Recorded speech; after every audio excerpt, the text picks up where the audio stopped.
Colorado. Hello there. More session. Yeah, here we go. There is going to be a little money coming in, state mission. Some of the resales. No, that's, it's the buyers who donated it.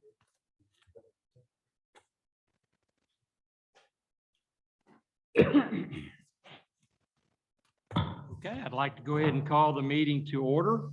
5:30. The Texas Government Code permits this Board of Trustees to meet in a closed executive session for the following reasons, among others: to consult with the college's district attorneys on matters deemed privileged by the Texas Disciplinary Rules of Professional Conduct or Government Code 551.071, to deliberate regarding real property under 551.072, a prospective gift under 551.073, certain personnel matters under 551.074, security devices or security audits under 551.076, and economic development negotiations under 551.087. If the board meets in closed session, we will announce the particular section under which we will be doing so prior to initiating the closed portion of the meeting. Now it is my distinct honor to welcome a couple of students forward to help us with our invocation and pledge to the American and Texas flags. Tonight we've got Chase Weeks and Avery Stewart. If you guys would come forward. Thank you. Let us pray. Father in heaven, we commit this meeting to you. We thank you for each and every one gathered here today. Amen. Amen.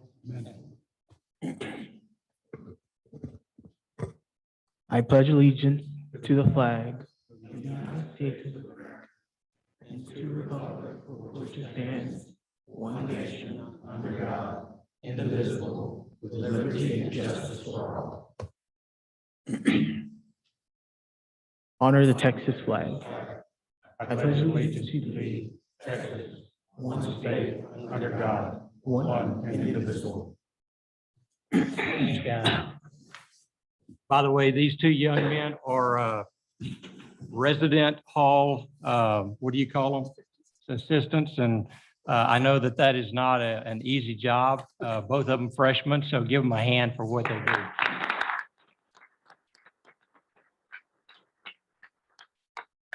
Looks like we do not have anyone signed up for public comment, so we'll go ahead and move on to reports. Thank you. Actually, are you ready for me? I am ready for you. A is Chancellor's Administrative Report. Dr. Johnny on the Hensley. spot You today. ready? Thank you, Chair Colcorson. Good evening, trustees and everyone.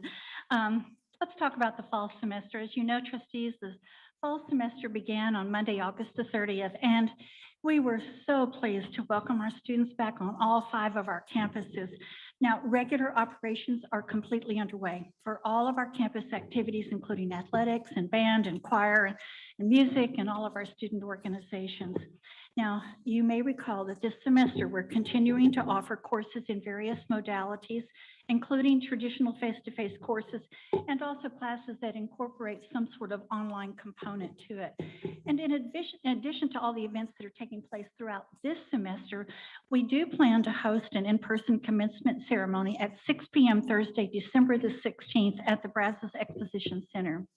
And as we proceed with the fall semester, the health and safety of our campus communities remains our top priority. And we are partnering with our local health authorities to host COVID-19 vaccine clinics on our campuses. You may recall that we have already hosted vaccine clinics on both the Brenham campus and on the RELLIS campus this fall. And I'd like to announce tonight that Washington County EMS will administer Moderna COVID-19 vaccines at the Brenham Campus Student Center from 12 to 3 p.m. Friday, September the 24th, and from 3 to 5 p.m. on Wednesday, September the 29th. And that's going to be in the 2 classrooms that are just across the hallway from the Janice Need Banquet Room. We'll be putting more information out about this so that the community will be aware, and we welcome them to use these facilities as they desire. And at this time, trustees, I'd like to transition over to our facilities update.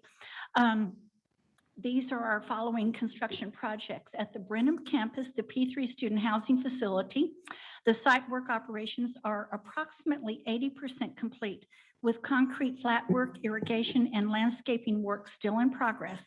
This overall project is about 40% complete.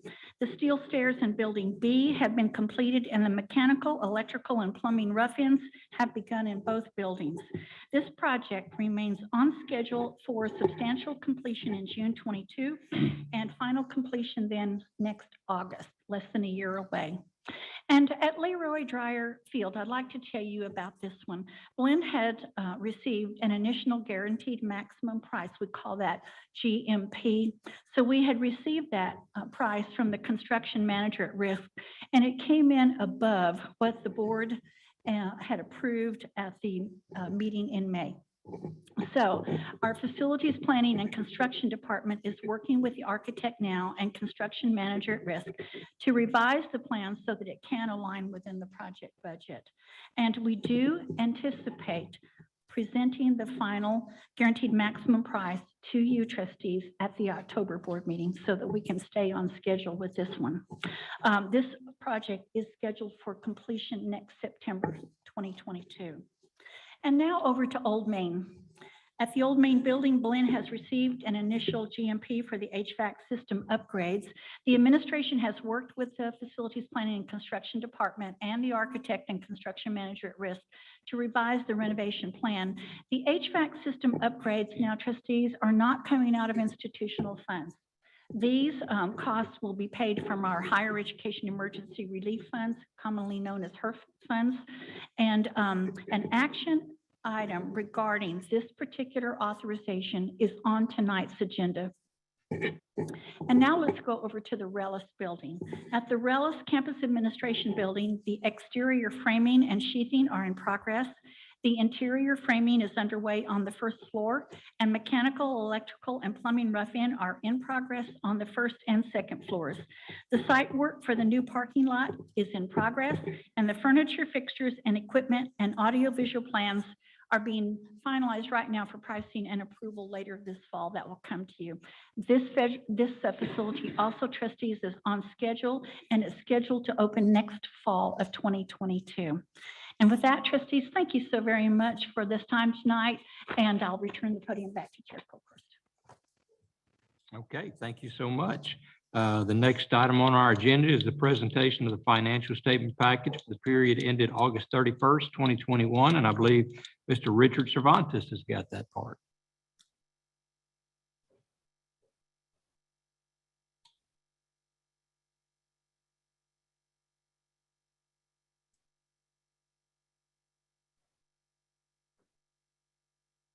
Thank you, Mr. Chairman, Dr. Hensley, members of the board.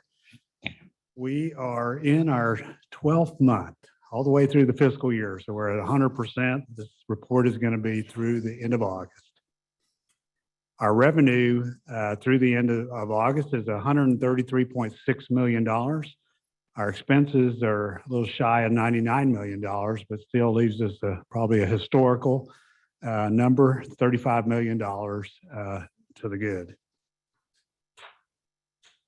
Most of that, as we've talked about before, is $22 million. It says in this other category from HERF funds that we have received throughout the year. When we compare our numbers to last year, revenue is up $15 million. Our expenditures, on the other hand, are down $5.5 million. But still, our net increase, as I said earlier, the $35 million way up compared to the $14 million that we had last year. So $20.4 million more. I was thinking about this today, that when we show you these reports next year and try to compare to that $35 million, what you're going to be saying to us, and it's not going to be as good, but it's actually not going to be that much, not much off of that. Certainly going to be a lot better than what it was in fiscal year 20. Because we still, as you'll see in a little bit more money that we have to spend for next year. These are all distorted. You look, see the far right, the other category, the percentage is because of HERF money. Tuition is down, fees are down, and auxiliary sales and services are down, but those percentages are off. When we compare our tuition and fees to our budget, we had budgeted $58 million. We're at $68.6 million, or 118%. You know, we had very conservatively budgeted for a 20% increase in enrollment, which obviously we didn't hit. Tuition revenue is down $3.2 million, pretty much across the board, in district, out of state, all of those are down. Fee revenue, general fee is down.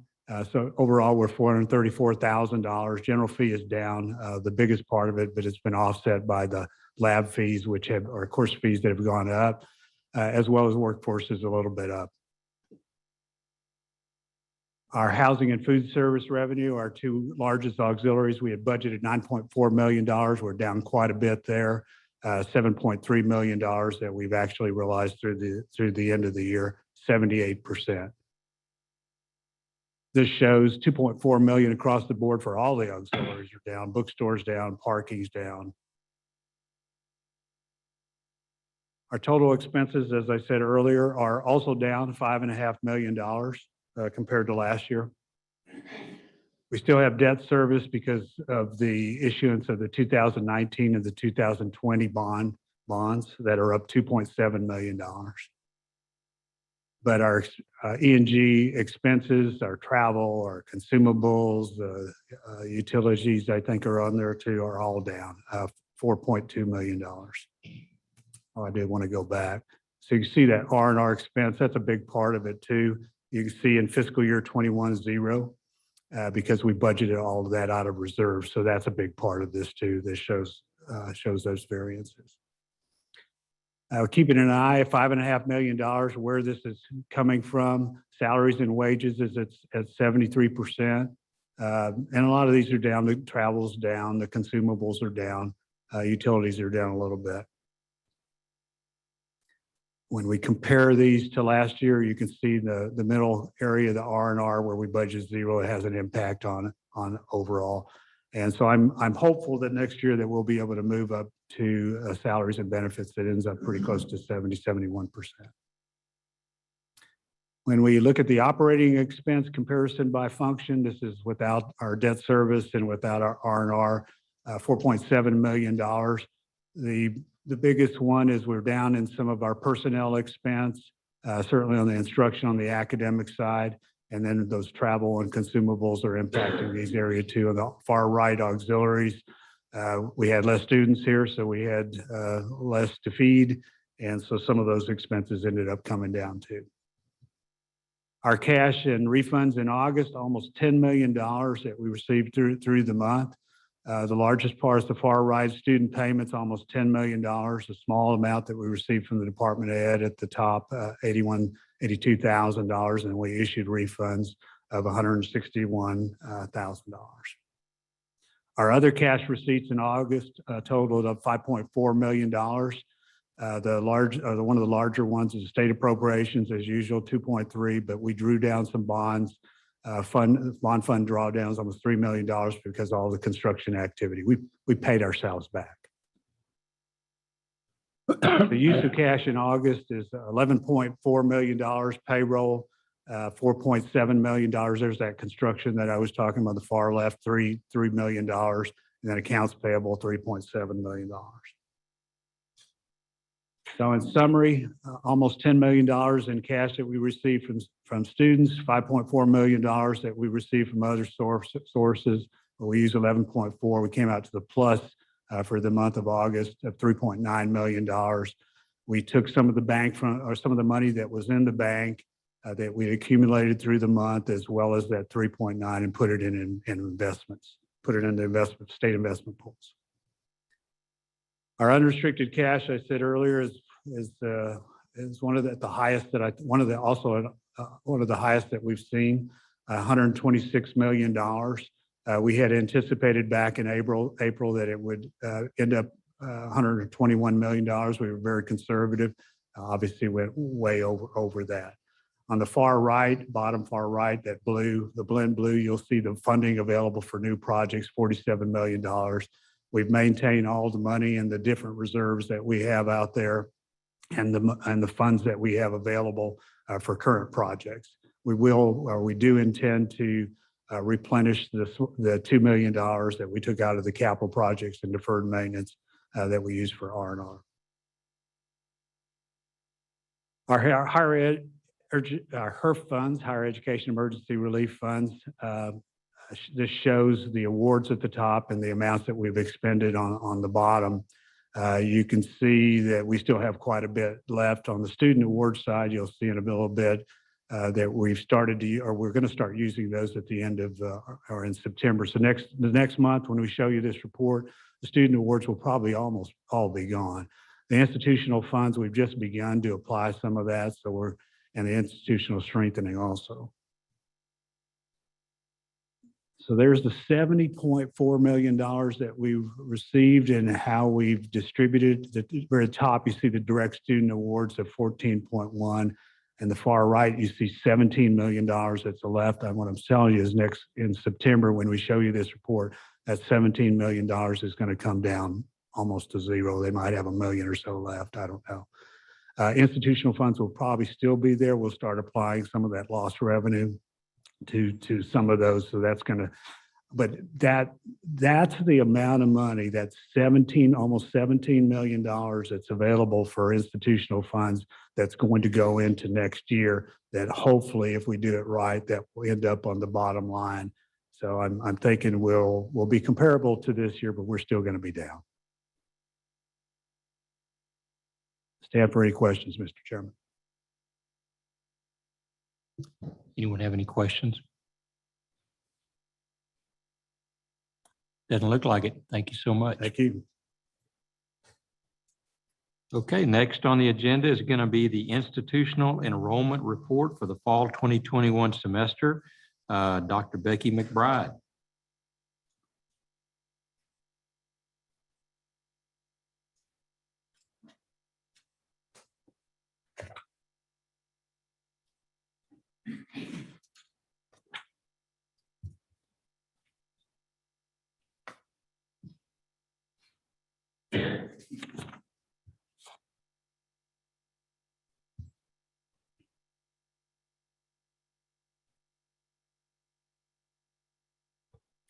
Good evening, Chancellor, Mr. Board Chair, members of the board. Thank you for being here tonight. I have the pleasure of sharing with you our fall 21 enrollment update. On the first slide, you will see the first 3 semesters are listed in red. Those are the semesters that have already started and students are attending courses. Starting with the September 27th, the second 8-week, the 12-week, and the other 4-week courses have not begun yet.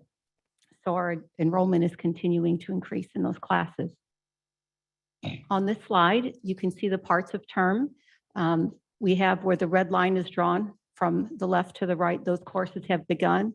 And just to give you a visual from that bar to the right, those courses have not started taking place yet, and enrollment is still open for those sections. On the pie chart on the screen, I want to give a visual of the percentage of courses that have taken place already. So as you can see in the blue, the 16-week courses that have begun account for 48% of our current enrollment. And in the orange, you can see the first 8-week, which is another 25% of our current enrollment. What this means is 27% of our courses for the fall semester have not yet begun.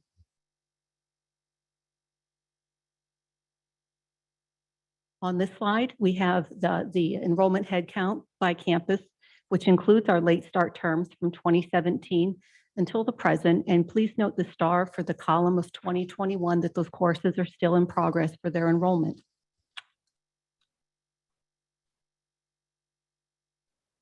On this slide, we have the headcount, credit hours, and contact hours for the past 5 years.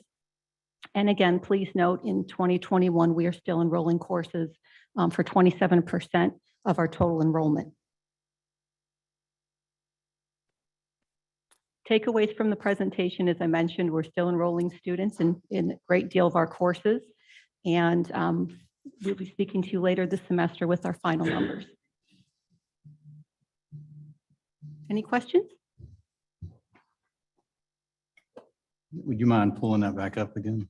Going back one? Can you go to the enrollment page? But I mean, it's not a good report. We knew that was coming, but what's really concerning to me, I think the board needs to be aware of, is the Bryan enrollment.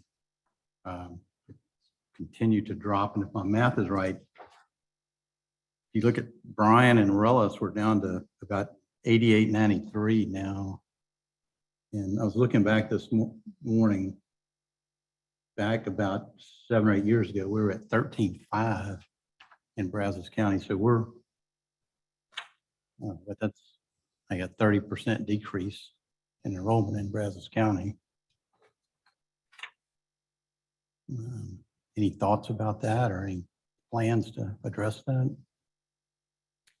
I know with the opening of the RELLIS campus, we've added some programs on that campus.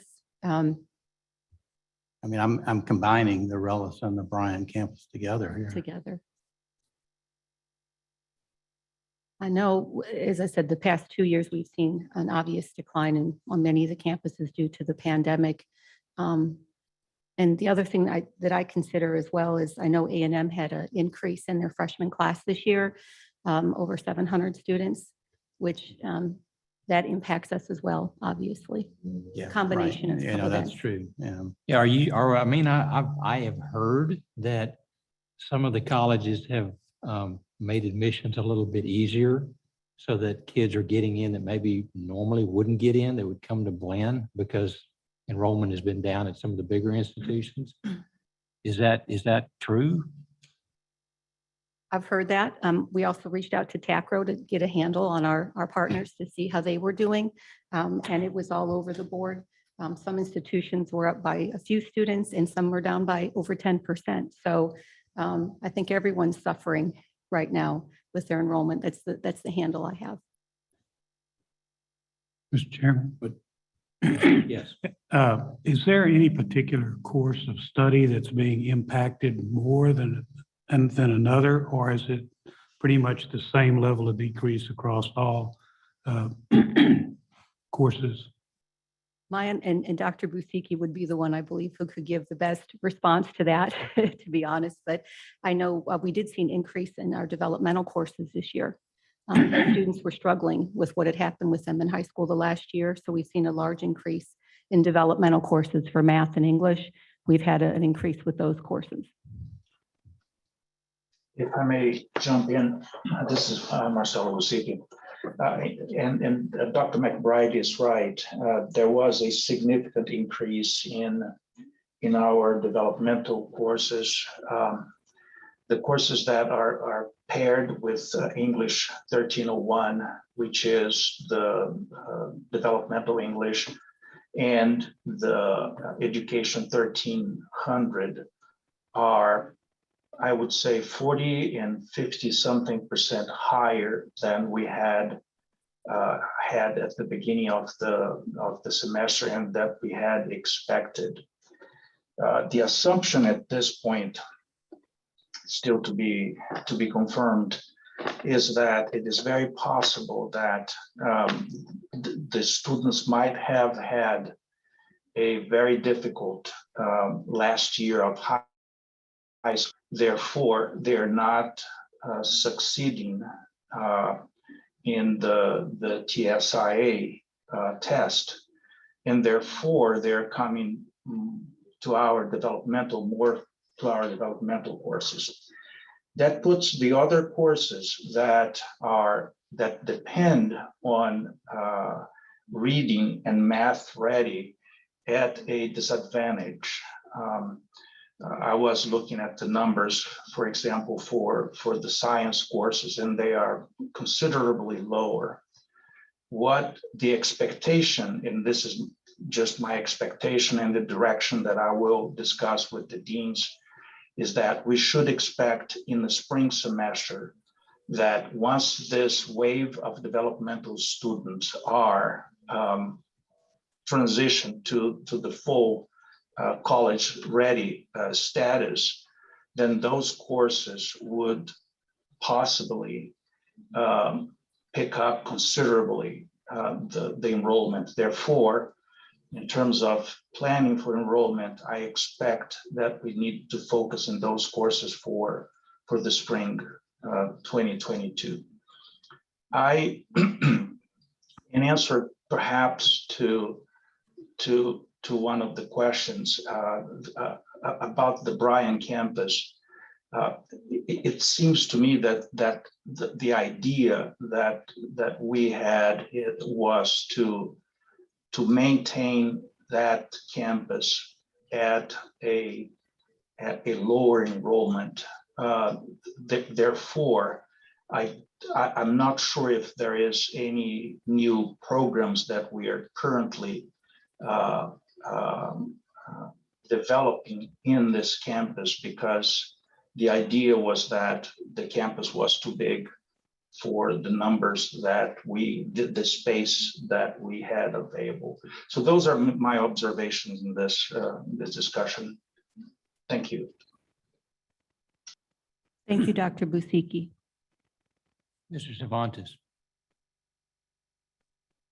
Yeah, just from a numbers perspective to Dr. Crowson's question, I don't know if that's the answer to it, but it looks, if you look at the distance education row and the fact that you were when you were talking about 2018, you had 2,000, now you're 4,258, you've doubled that number. So I don't know where normally if they would have been gone to Bryan or Branham, but there's the huge delta I would think is coming from that area. Also, I saw on OneNotes, I think last week, that Texas A&M has a significant enrollment this year. I don't know if it's an overall or if it's freshmen. But typically in the past, when we've seen that happen, that A&M puts on a push of some sort, it kind of directly affects what we're doing, especially in Brazos County. And does anybody have any observation or comment about that? We do know that the freshman class increased by 739 students this year at A&M. Which kind of goes back, I think, to what Jim was bringing up, what the chairman was bringing up a while ago. They may be making a better effort to take those folks directly into their university.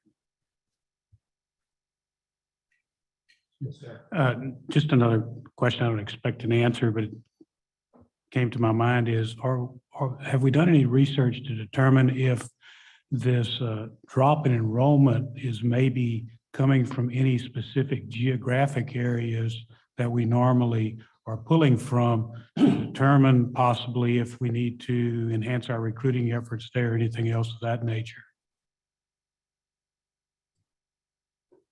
Go ahead, Leighton. Thank you, Trustee Bohart. I think we definitely have looked at that. We don't have any hard numbers on specific counties, but of course, as you know, over 70% of our population comes from outside the service area. A lot of those students are making that decision to stay closer to home now, as opposed to leaving their area to come into a separate community college. We can run numbers on specific counties, but yes, we assume, and looking at the numbers, that that's part of the drop is people are choosing to stay home rather than go out to a community college outside of their geographical area. I would just add, if I might, we do know our enrollment by county, because right now we have students from every county in the state of Texas. And, or at least we did last year. I can't tell you this fall because the numbers are so new right now. But I'm glad you mentioned that, Trustee Bohart. We'll take a look at that, because most of our enrollment comes from about 6 counties in particular outside of our service area. And so I'm going to just guess that probably the impact is coming from one of those 6 or more, but I'm glad you mentioned it. We'll take a look at that. Well, you can see that 2019 was the high water mark as far as total numbers, and then COVID hit. And I think that has probably changed the way a lot of folks look at education. And, you know, we just have to, in my opinion, stay the course, do the very best that we can, and hope that once this pandemic passes, people are going to want to travel outside of their county or whatever the case may be to go to the better institution, which would be us. So One other thing, yes, sir. excuse me for all of my questions, but One thing I think I saw somewhere that Mr. Hibbs had said something about the increase that they're seeing in our new building. And so if you talk about that increase and then these others decreasing so much, you know, it makes you wonder what's happening overall. But I have to believe that STEI is going to continue to expand greatly after what we saw a few weeks ago. So I guess I'm just concerned that we may be missing out somewhere or losing in some particular courses of study that we may have to look at and see what we can do to enhance that. So. I know that Marcelo and the instructional deans are tracking this information and this data very closely. I was particularly glad that, again, that you mentioned the STI building and Dean Hibbs's information in computer sciences and engineering, because those numbers are directly on the Brenham campus, not so much on the other campuses. So those were good pluses as a result of that building being in those being erected and those new programs being started. So that was exciting for the Brenham campus. Trustees, please be assured, staff and I are on these numbers every day looking at them. And I assure you that with Marcelo and all of his deans and instructional faculty and staff, and with our wonderful student services, they have done a phenomenal job in trying to maintain our enrollment. And I'd certainly like to thank them publicly. And just say that, do you remember, trustees, about a month or two ago, I was just not sure that we were going to come in as well as we have come in. I thought it was going to be a much greater negative number. And so I'm very happy to appreciate all that you all are doing. Thank you, Marcelo. Thank you, Becky, and all of your staff. Thank you, Dr. Hansen. Ask a quick question. The developmental courses, something that was said made me wonder, I mean, are those counted in the numbers? Which courses? The developmental courses, the math and language arts, they are in the overall? Okay.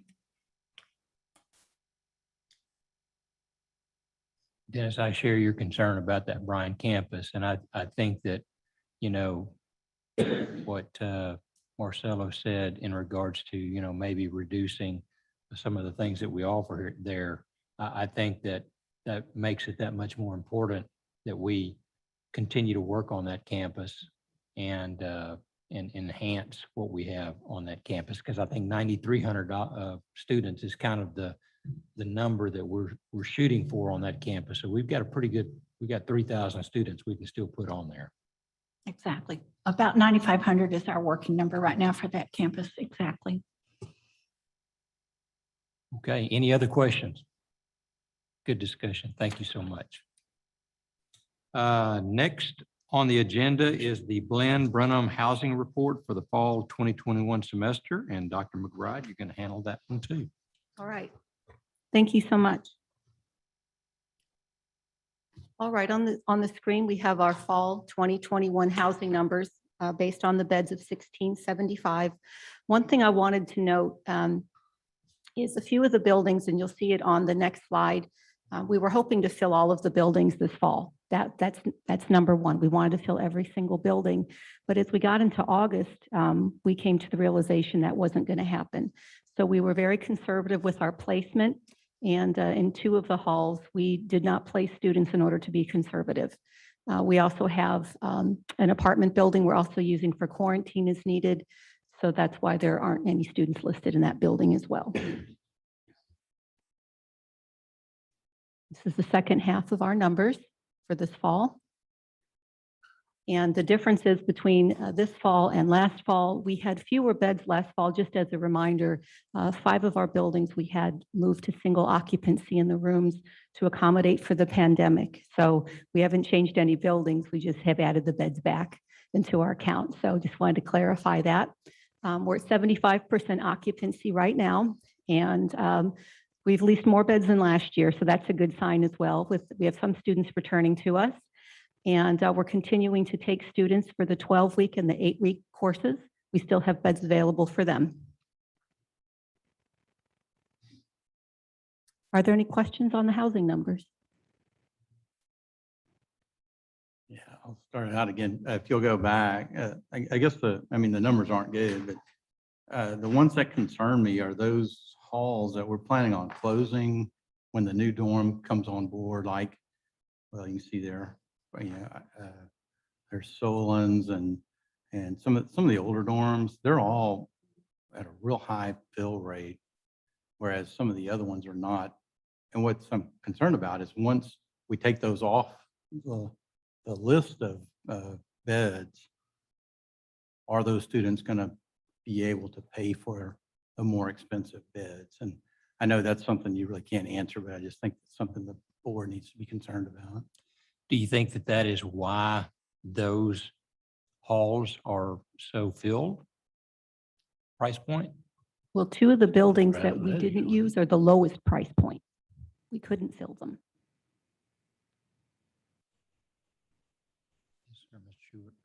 Chair, thank you for the quick comment. I also wanted to mention to the board that some of those lower price dorms are where we replace the special populations, the athletic teams and those sort of things who are on scholarship. Those are the ones that we normally fill into some of those lower price dorms. And there's a reason for that. Obviously, they're on scholarship. And you also remember with the new P3, it is at a lower price point than Mill Creek Hall. So it's kind of in between the lower ones and the highest ones. It's not all the way up to Mill Creek. It's not all the way down at the bottom. So that new P3 is going to be, I think, a nice priced point. And that's a little bit higher than our lower ones, but not as high as Mill Creek, just for your reminder. Yes, sir. I think that's one of my questions too, considering that those are primarily athletic dorms.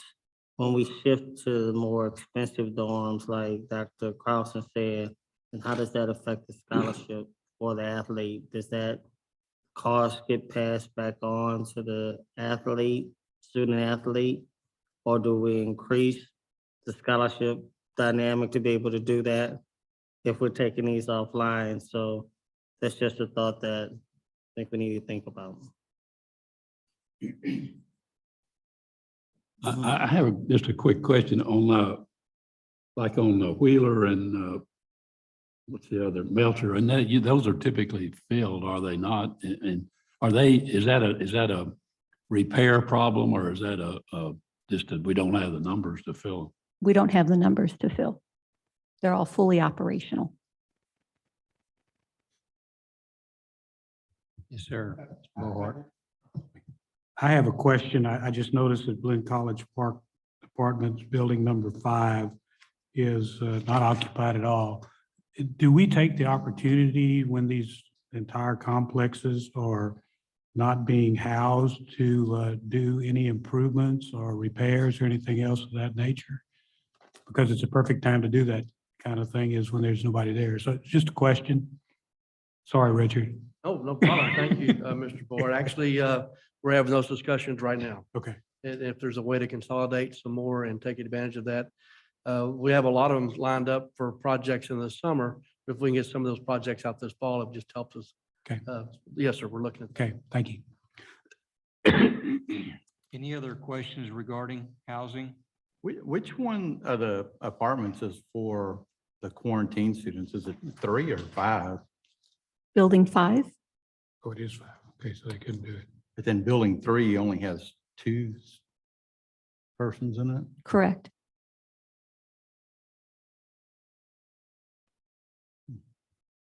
So do we not have any quarantine students? We're hoping not to have many quarantine students. Today. But the one positive is if we have another building, we have the beds, and I hope we never need them for that reason, you know. Well, let me ask you a question, and this may not be for you, but as we prepare to go down the road, I mean, again, and we're opening up this new dorm with an additional hundreds of beds. Looks like you could put the whole community over there,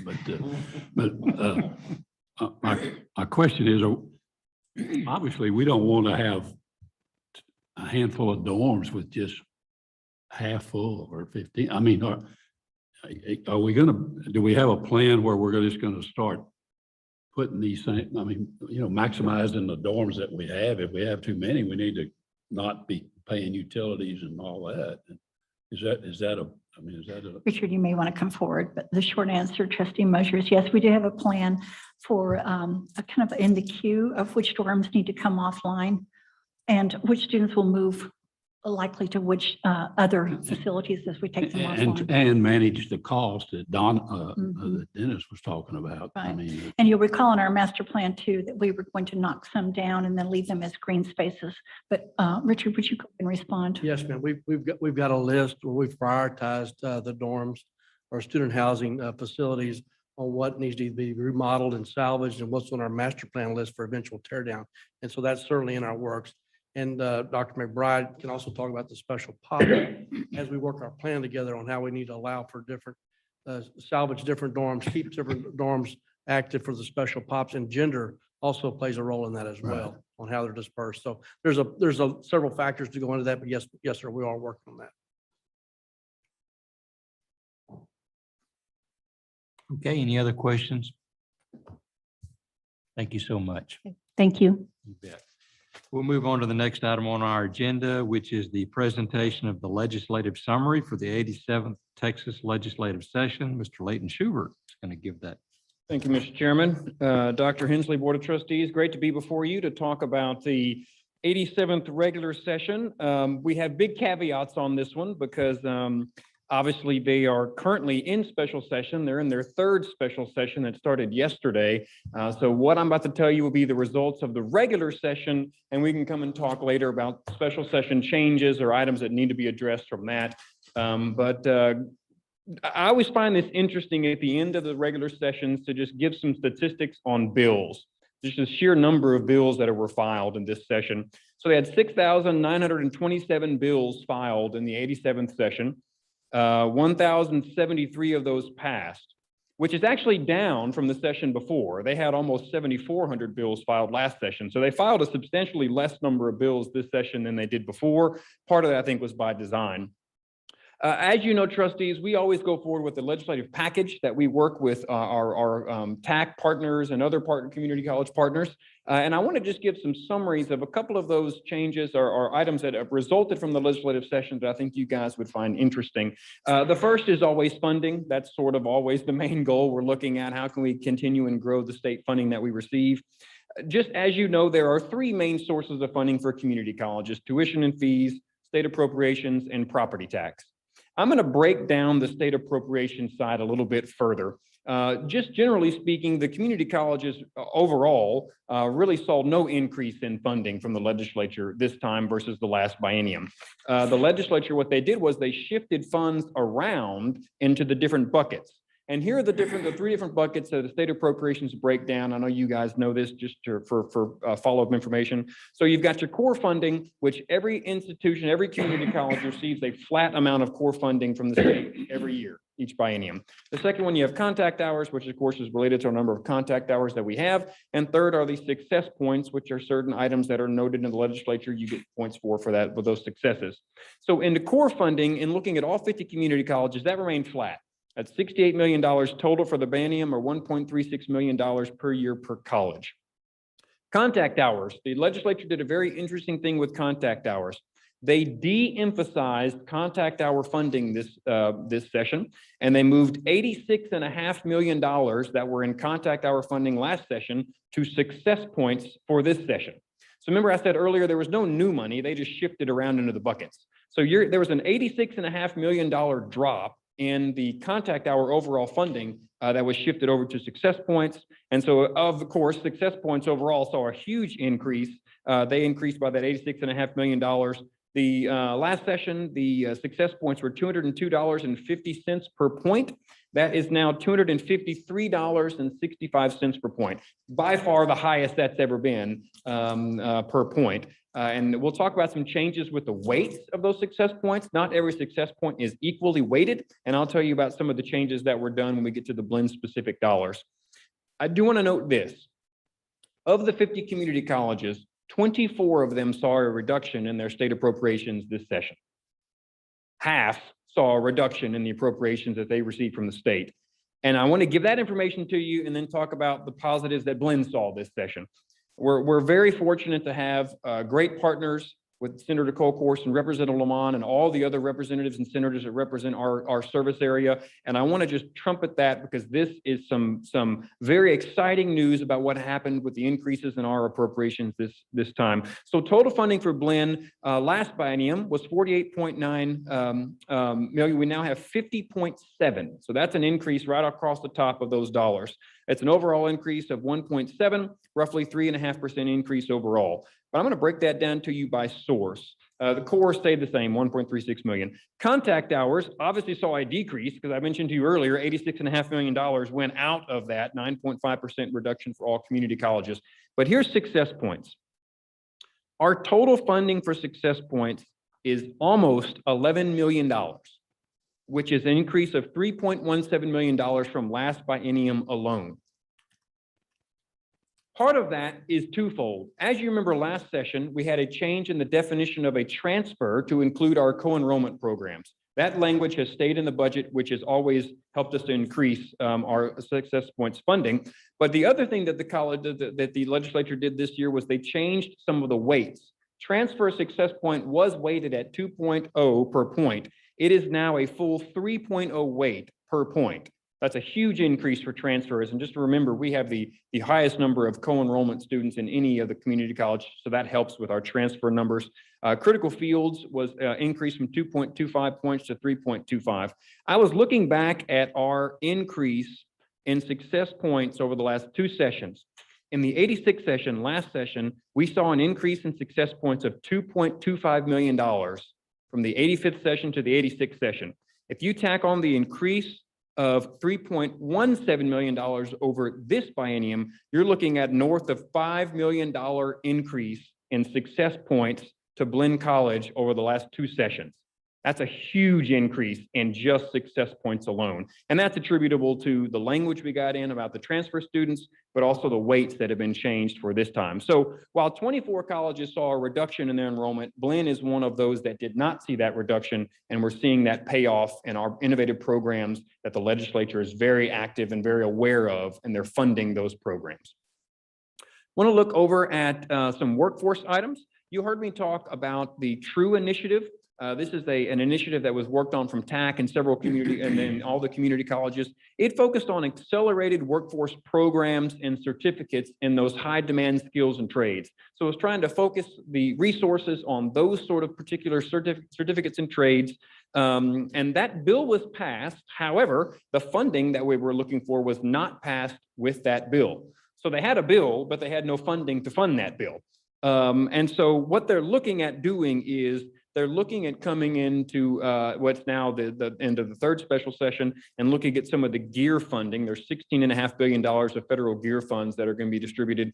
TAC is trying to try to get some TRUE initiative funding through that. We'll keep you updated on that, but bill passed, no funding. The other item I want to mention is the transfer of the Star of the Republic Museum building. You'll recall in last session, the 86th session, we had the operations transfer. While we were negotiating out that transfer, it became apparent that we needed to get the building as well transferred to the Historical Commission. That bill passed, HB 2660, and we're working on the Historical Commission right now to finalize that transfer. You're actually going to see later tonight on that particular subject. So that's all moving forward, and we'll talk more about that this evening. A couple other bills of interest, just to show you some things that are going on. The legislature passed SB 1230, which was the Commission on Community College Finance. This is a very interesting commission. It's chartered to study the future of funding for community colleges. And I mean that as broadly as I possibly can. There are 12 members appointed by the governor, lieutenant governor, speaker. TAC has a member, and CCAT, the Community College Trustee Association, has a member. They're going to look at everything related to community college funding, state funding, taxing districts, service areas, all of those items. We're keeping a very close watch on this. Some of the appointments have been rolled out. Not all of them have been, but that commission is going to start right away. And their goal is to present a recommendation to the next legislative session on how we should look at funding community colleges for the future. So we are taking a very keen eye on that and the work that they do, and want to work very closely with that commission once it is finalized. But they have a deadline to provide a report before the next legislative session begins. Another item that we saw was a data sharing agreement. This is Senate Bill 788. We have had some issues in the past, all institutions have, of sharing data between institutions. There are certain legal hurdles to that, FERPA type matters. The bill actually requires the TEA, the coordinating board, and the Texas Workforce Commission to all get together and make a model data sharing agreement. So that agreement can be entered into between institutions, and there'll be the flow of data legally protected based on that agreement. So I found that interesting because we do have some matters we try to communicate and cooperate with other colleges and universities, and there are some legal matters we have to come over that. I think this data sharing agreement can go a long way in helping solve some of those bumps in the road that we have with that. As I mentioned, upcoming special sessions, the session that started yesterday looks at the gear funding. It also looks at redistricting. The first maps have been released for the Senate and the State Board of Education. There'll be more maps to come. I thought about, as a hobby, collecting all the maps additions that come out, but I realize I don't have any space in my cabinet to hold all of the maps that will be coming out of that. We'll keep you updated on that process as it goes. And that's the summary of the 87th legislative session. Happy to answer any questions if you may have them. Were there any defeats that you can speak of for the community college system? I think one of the big defeats that TAC would say is not no funding of the True Initiative. That was one of their top legislative priorities, and that did not get funded. That's one of the big things. And of course, the major overall defeat for them would be 24 colleges losing funds from the legislature, as opposed to increasing. So those are two big ones from the general community college perspective. Jim, I heard with quite interest the commission about future funding of community colleges. Dr. Hensley, will you pull out the paper I presented a few years back and present that to them? Basically, I did a lot of research and built upon using a sales tax to fund community colleges in the future. That way, all pay instead of just a few. So I thought it was a good opportunity to I bring have that it, up sir. today. It's in my office right now. I'll be happy to share that. This commission is going to be interesting to watch. Very good. Is there any other questions? Mr. Wells, you got a question? Nope, we're good. Okay. Thank you. Thank you so much. We're going to go ahead and move on to the consent item portion of our agenda. All items listed in this portion of the agenda are considered to be routine by the Board of Trustees and will be enacted upon one motion. There will be no separate discussion of these items unless a trustee so requests, in which event the item will be removed from consent and considered in discussion and possible action. Trustees receive agenda materials in advance of the meeting to prepare for the business to be conducted. First item is the approval of the minutes for August 17th, 2021 board work. Okay. I'm going to go ahead and ask for a motion to. I move for approval of the entire consent agenda. Motion by trustee Wells, I'll second it. second by trustee Aylert. All in favor, please say aye. Aye. All opposed? Motion carries. Thank you so much. Now we're going to move on to the portion of the meeting, discussion and possible action items. The first item, authorization for the administration to seek qualifications for architectural services related to the administration building on the Blinn Bryan campus. Mr. Cervantes. Thank you, Mr. Chairman. We're going to do a little tag teaming, and Mr. Feldhake is going to make this presentation. Okay.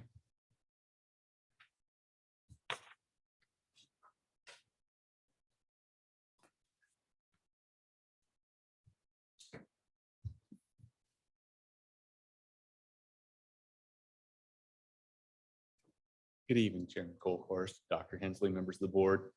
Thank you for having me here again this evening. Seems like I was just here last month presenting the full list of these projects, and here we are with the first one. So it's my pleasure to present to you this agenda item requesting authorization for the administration to seek qualifications for architectural services related to the administration building on the Blinn Bryan campus. If you recall, the facility master plan identified a phase 1 project to construct the administration building, a roadway extension, a monument sign, and the demolition of the existing church and adjacent structures, as well as the demolition of Building S. I'll take this opportunity to just kind of bring up some of those projects that were shown in the master plan. This is our overall project number 6, but if you recall, those first 5 projects are already approved and underway, including the STI building, the phase 2, RELLIS phase 2 administration building, the P3 student housing, Dreyer Field, and Old Main, which we'll talk about later this evening. If we recall, the scope of this project for the new administration building, the first one to really be the big project to be presented here out of the master plan, is a new 45,000 square foot administration building on the north end of the Bryan campus there along Villa Maria Road. It also indicates a new road extension and Nash Street entrance. So we have a nice signalized entrance to that into campus. A North Monument sign, demolition of that existing church and some adjacent structures. Once all that's said and done, and we move those functions out, the demolition of Building S, with the total cost of around $30.1 million and the schedule of FY 22 through 24. Upon board approval, the administration would then publish a request for qualifications for architectural services. So architects could provide us with programming, planning, design, and construction of the proposed administration building on the Blinn Bryan campus. Once administration receives and reviews and tabulates those qualification statements, the architect will present, the administration will present this recommendation to the Board of Trustees for approval. And the funds for this are from unrestricted cash. So with that, I'll stand for any questions you might have on this project or this agenda item. Mr. Feldhoff, could you just refresh the board a little bit more about what's going to be in that administration building? So it's our administrative functions. Many of the functions that we have in Building S, such as human resources, the police department, the bookstore, will be moving from there. We'll also be moving the student services functions out of the Tejas Center and bringing those there. We'll also be looking at bringing maybe our marketing department over into that area, as well as providing a level of a market or a food vending type area to be able to provide that level of service in that building. Of course, these will be more fully refined and developed as we go through that initial step of programming with the architects. These are, again, very early concepts that were presented in the master plan. Did the $30 million, was that the number that the Gensler gave us? That's correct. That's the number that Gensler put together. And that number included the building, the roadway, the monument sign, and the demolition as well. So that was Gensler. Say that again. You said something about the extension of that road? Yes, the Nash Street extension, that's part of that number. Yes, sir. You really think that number is going to hold up? I mean, what little bit I've seen the last year or the 6 months, things are going up pretty good. Numbers are being difficult right now. We are seeing some numbers come down while other numbers are going up. There's all kinds of difficulties we're experiencing right now. And until we get the architect on board and we get their expertise and begin digging in, this is the best number we have to begin talking with. How much are we currently paying for the Tejas Center? That's my first question to you today, Mr. Cervantes. I think he struck out too. He looks puzzled. I'm gonna have to look that one up, sir. I appreciate the question, though. I think we've been looking at the schedule. I think that's the part that we were most concerned about, to try to remove ourselves from that facility on a timely basis, so we would be able to go into this one. I don't remember the number right offhand. It's not an extraordinary number, but obviously it's something that we're going to save some money from by moving into this.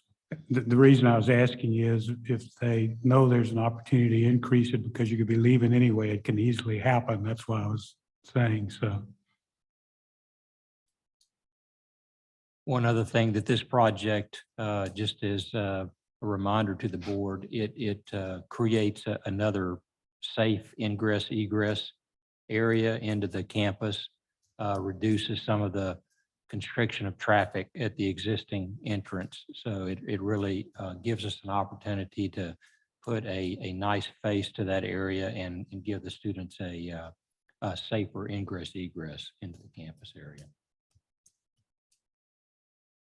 Will this be considered the front of the campus or the main entrance to the campus or is there such a thing over there?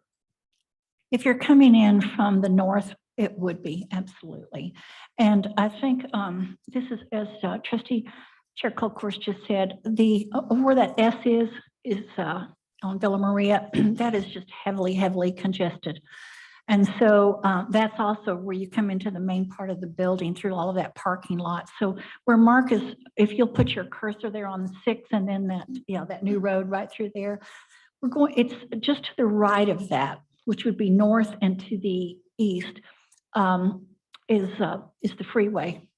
So if you're coming in from the freeway, you can just zip over really quickly to this intersection instead of going through the neighborhoods that you have to currently go through over on that S side, so to speak. So I think it is going to give over time kind of a different face that this is the main way to come into the building. And student services will be located in this building 6. And so the first entree or interaction that students and parents will have now on this campus will be through that building 6. So they'll begin to see that's the way to come into the campus. It may take us a little time to get there, but it's very accessible. It kind of also opens up that green space you'll see to the left of the 6 area. We don't really offer great intramural potential type of services to our students over there, and it opens that area up to enhance, I think, the student life on that campus, which I think is very important. What about the area to the north, above that road, Jim? What is that? Is that where we? That's bought our the- property too, isn't it? Mark, isn't that where we're We've going to got- build intramurals? Yeah, that, Correct. This is actually a regional detention area that was developed in partnership with the city, but we can also use that as a portion of our intramural activities in that area. So what you're going to net here is kind of a new front face for the administration and student services on that north end of campus, a reduction in the congestion over there by the S side of the campus.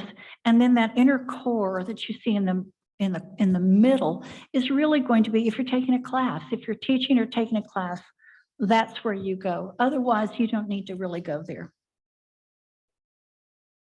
So Mark, circle where the church was, up where we bought that land. It's actually right That's here right under the there. building. Okay. It's right here. So you get to that church, you would cross over Villa Maria.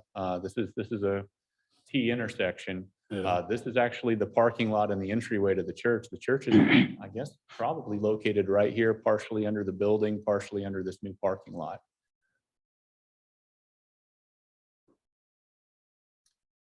any other questions? Yes, sir, Mr. Cervantes. Mr. Chairman, Mr. Bohart, we have some people out there working diligently trying to get you the information. Got an answer. So it's pretty close to a quarter of a million, is $240,000. Thank you. And that expense goes away. And we're trying to time that lease renewal so that it will go away at the time we open this building. I knew we got a pretty good deal at that time. That's why I was asking.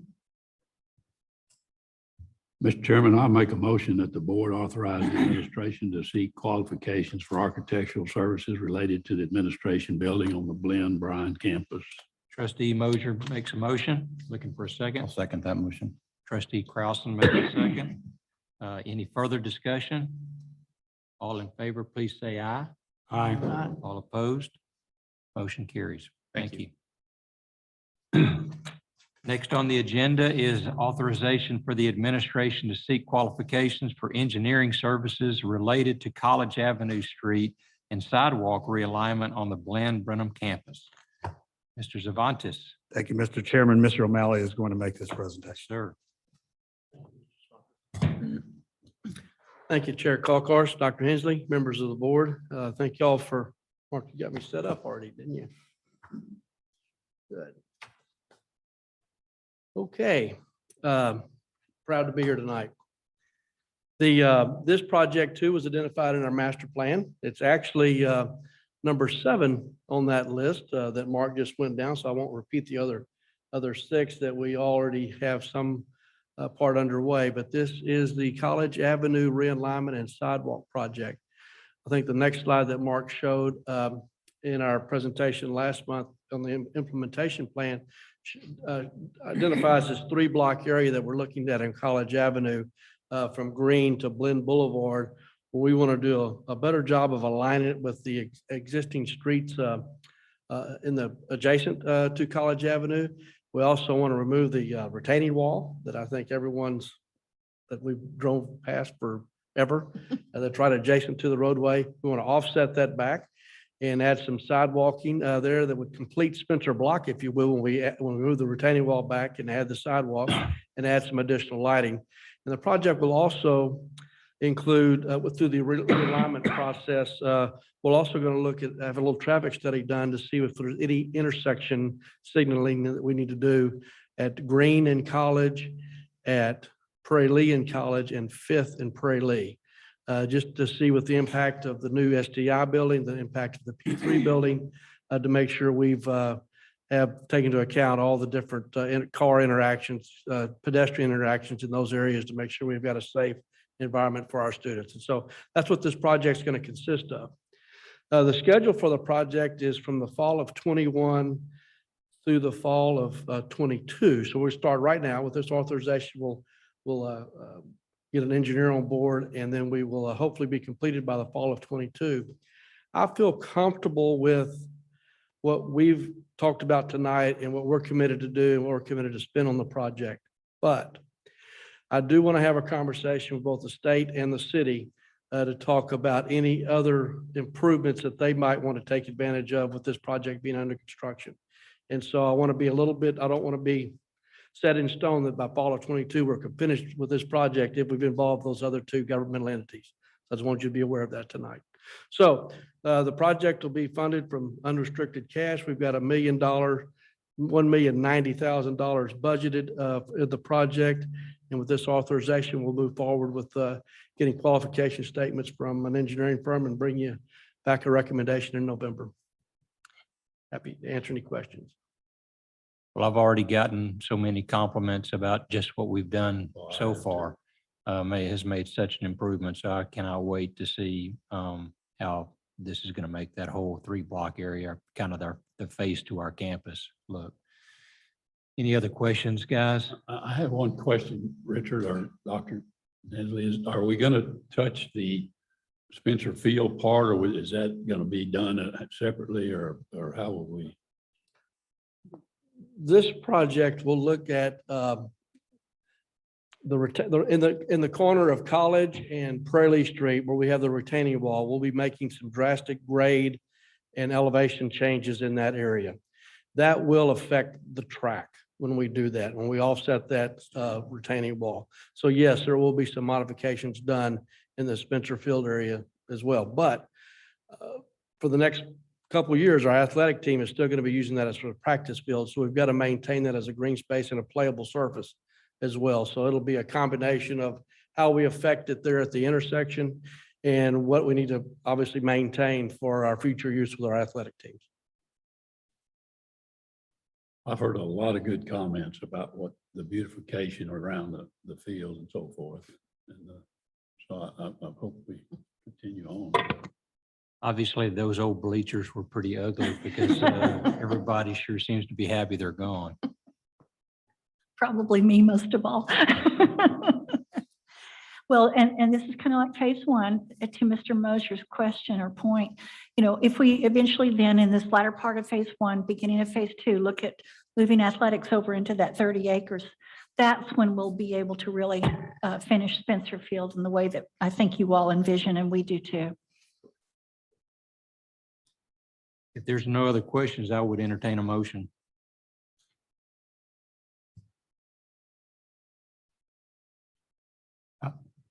I'll make the motion to, I don't know all of the wording I should say, but to start this project, I'll start it. I'll second it. To seek qualifications for an engineering services related to College Avenue Street and sidewalk realignment on the Brenham campus. Motion made by trustee Krausen. Second. Second by trustee Mosier. Any further discussion?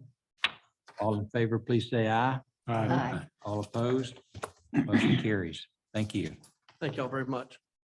Okay, next on the agenda is authorization for the administration to negotiate and execute a guaranteed maximum price for the additional improvements and repairs to the old main building and to seek proposals for furniture, fixtures, and equipment for the old main building on the Blinn Brenham campus. Mr. Cervantes? Thank you, Mr. Chairman. This is the hardest part of my job, just remembering who I'm introducing. So, this He's is standing behind you. Mr. Feldhake. Yes, sir. Thank you. Again, this evening, thank you for having me. This is a request for authorization for administration to negotiate and execute a guaranteed maximum price for the additional improvements and repairs to the old main building and to seek proposals for FF&E fixtures, furnishings, and equipment for the old main building on the Blinn Brenham campus. On September 8th, our construction manager, Madison Construction, provided us with a guaranteed maximum price for this project. It came in at $3,374,786, and that is to construct the additional improvements and repairs in the old main building, which, just to remind you, that includes the HVAC upgrades, the elevator upgrade, bell tower upgrades, lighting, data systems, interior finishes, and other systems in the old main building. And that is the construction number. There are also soft cost numbers that go into that budget. At the June 2021 board meeting, the board authorized us for $1.6 million for HVAC upgrades to be funded from HERF, as well as $2 million for those additional upgrades coming out of Blinn's unrestricted cash, for a total budget of $3.6 million. Again, that's construction numbers and soft cost needs to go into that, soft cost being architectural fees and FF&E. Due to some additional requirements that were discovered during the design, as well as some increased labor and material costs that happened during the pandemic, as we discussed earlier, we're experiencing some escalation. The GMP for the HVAC portion of this project exceeded our budget by $177,000. The administration is therefore requesting additional $177,000 be budgeted for HVAC systems to be paid for from the HERF funding. Upon approval by the board, the administration will generate a GMP amendment to the construction contract with Madison Construction. Construction is scheduled to begin in October on this portion. Obviously, they've already been over there working on the storm repairs portion of the project. And we do anticipate a substantial completion. We're pushing towards that to get our first and second floor occupants back in the building by March. So substantial completion for those occupants on the first and second floor by March. In addition to requesting this GMP authorization, we would also request authorization to allow the administration to seek proposals for our FF&E, for furniture, fixtures, and equipment that would then go in to replace some furniture up on the third and fourth floor. We would, upon the board's approval, the administration would then solicit FF&E proposals for this. Again, the funding on this is available from HERF funds as well as Blinn's unrestricted cash.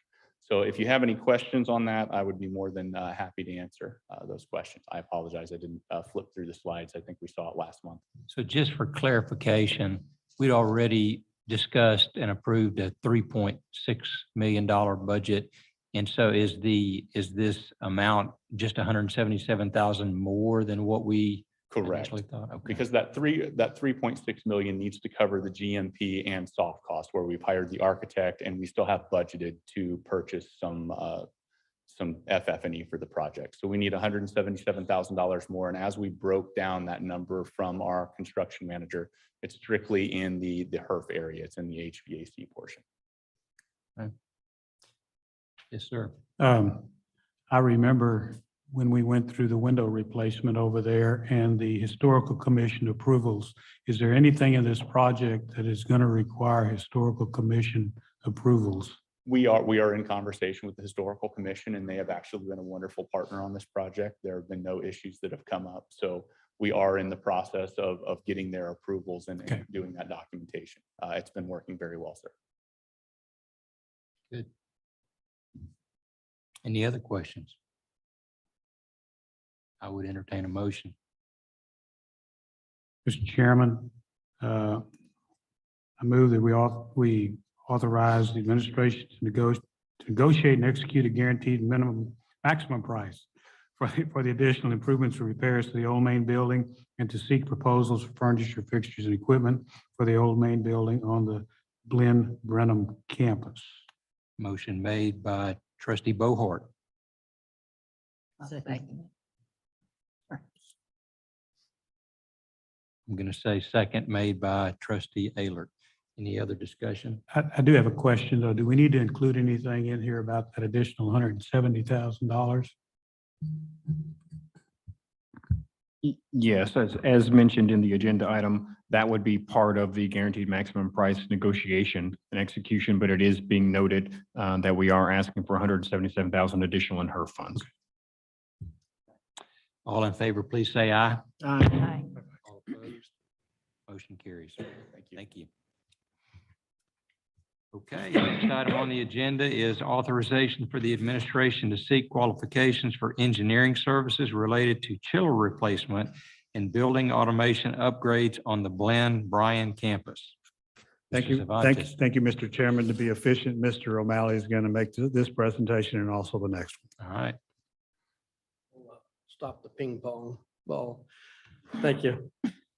Mr. Colcourse, Dr. Hensley, members of the board. Item 6D, pretty cut and dry. This is a deferred maintenance project having to do with the chiller replacement and upgrading our building automation system on the Bryan campus.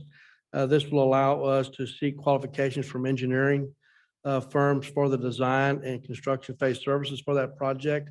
Once we've received those and met, it will come back to the November board meeting with a recommendation to move forward with the project. Be happy to answer any questions. Yes, sir. Richard, I think in the past, where the chiller replacement and all that building and everything is, we're almost run out of room for that there.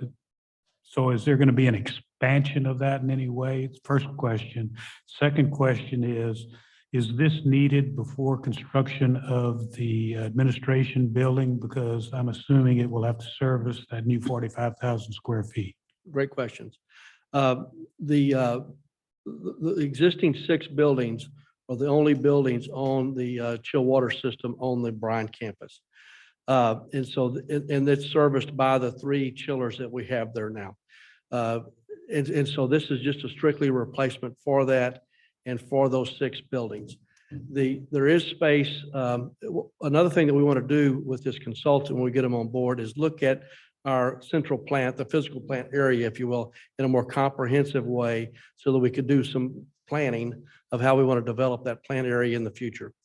The ice tanks, which we no longer use on that campus because of the city BTU changed the way they charge for electricity, and it no longer required us to have ice that we would melt during the day to make up for the air conditioning. That gives us plenty of space in that yard for additional chillers going forward.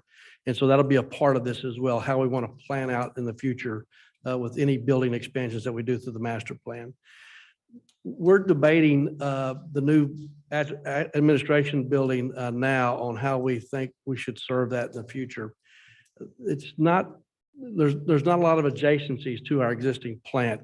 And so our initial thoughts are that might be better served with either rooftop units or a chiller system more adjacent to that building as we build it. Any other questions? Then I would entertain a motion for item D on the agenda.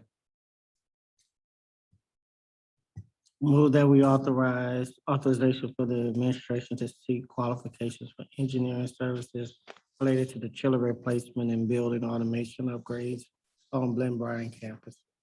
Motion by trustee Wells.